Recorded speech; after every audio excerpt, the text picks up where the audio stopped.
am Samyo your English instructor, and today we're going to deal with Unit 17, the Globalization and Diaspora, titled What Lost Identity, the Diaspora and Globalization. So let's begin. Unit 17, Globalization and Diaspora. What lost identity? The diaspora and globalization. Now read the following article about identity loss for the immigrants. Most of the 5 million Palestinians are refugees. More than 2 million live in Western Europe and North America. They left Palestine and the refugee camps where they were denied basic human rights to find a better life and better economic opportunities. Most North African Arabs, Egyptians, Moroccans, Tunisians, and Algerians left their home countries to look for a better economic life.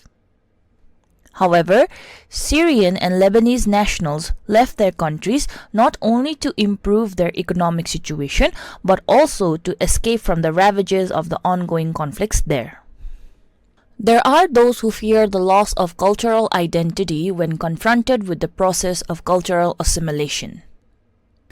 Personally, I believe that no institution, government, group, or people can clinically separate the young generations from the huge waves of technological advancement that shape and form this global culture, which is, after all, part of our new global identity. We are living in the 21st century where social media, street journalism, and global transnational corporations participate in providing a catalyst for the new dynamics of global culture formation, quite apart from the issue of identity, which can be defined in terms of religion, culture, or language. This signifies that we should not confuse cultural identity with global identity. However, moving from one side of the world to the other can be an economic challenge for newcomers and host nations alike in places like Western Europe and North America. When the immigrants arrive, the host country needs to integrate them into the labor market, with the prospect of achieving a better life for them and facilitating their contribution to the economy. This cannot happen in a one-step or one-shop integration program. It needs time, starting from learning the language, integrating culturally with, finally, integration into the labor market. Although in the short term, this strategy may prove costly for the government, in the long run, it will make a positive contribution to the economy.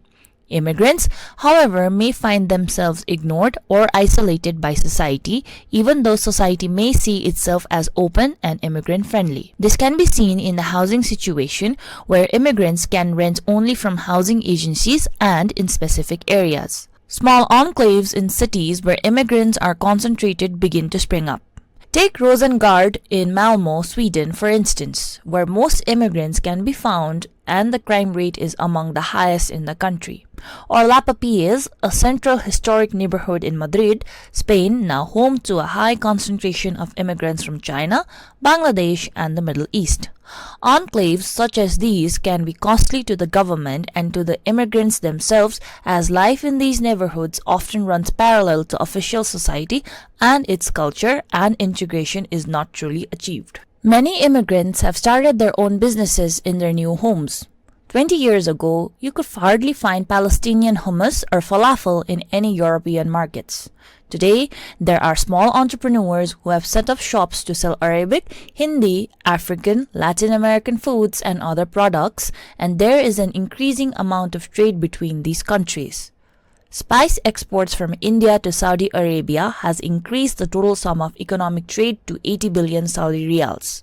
This is not because of the sheer quality of Indian spices, but because of the numbers of Indians who live in Saudi Arabia, naturally for economic reasons. Trade between Turkey and Germany has reached the 25 billion euro mark, and the number of German tourists to Turkey is an estimated 4 million. This illustrates how the existence of immigrants can foster economics at different magnitudes of scale. Personally, I had the chance to meet many immigrants who were all willing to integrate in the Swedish and Spanish societies where they live. Admittedly, there are many constraints at play, but these constraints are not related to any loss of identity. In fact, Western society's creation of immigrant enclaves enables neighbors to share similar identities, cultures, language, and perhaps even religion. This, however, has a negative effect in the long run, and it will be the second generation and the government who in the end will pay dearly. Integration programs do not fail because immigrants are unwilling to be part of the new society, but because society does not open its doors fully to allow them to integrate. Full integration could be costly at first, but at the end of the day, it is an investment in the future. Currently, many schools in Sweden are teaching Arabic as a second language for immigrants and provide its students with halal food. Any argument about loss of the identity in the West does not have a solid foundation. Countless benefits come from integrating into society.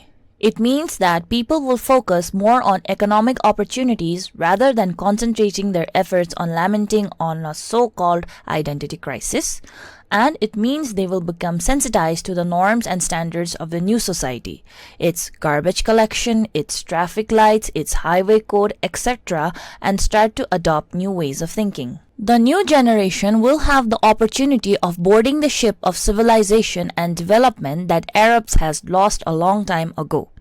They will have equal opportunities in learning, engagement, and self-esteem. Afterwards, there can be a solid bridge between the two cultures or religions, of course, with mutual understanding. On the other hand, the receiving countries will enhance their economic opportunities where immigrants come from. The number of multinational corporations and businesses are increasing because of the increasing number of immigrants in the receiving countries.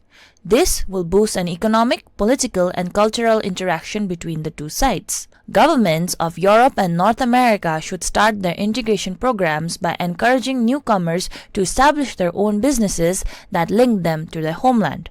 This will make it easier to understand, smoothly integrate, and contribute to the economy. Finally, we must admit that if we do not run in concordance with global culture, it will eventually usurp us without our even knowing it. The cost of isolation and non-convergence is higher and more damaging than integration.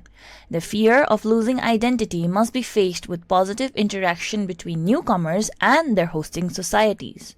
In the end, most newcomers are guests and must leave a positive impression when they leave, or they are part of this society and they must adapt with it and build their future in conjunction with their new surroundings. By Abdalhadi Alijla. Globalization and Diaspora.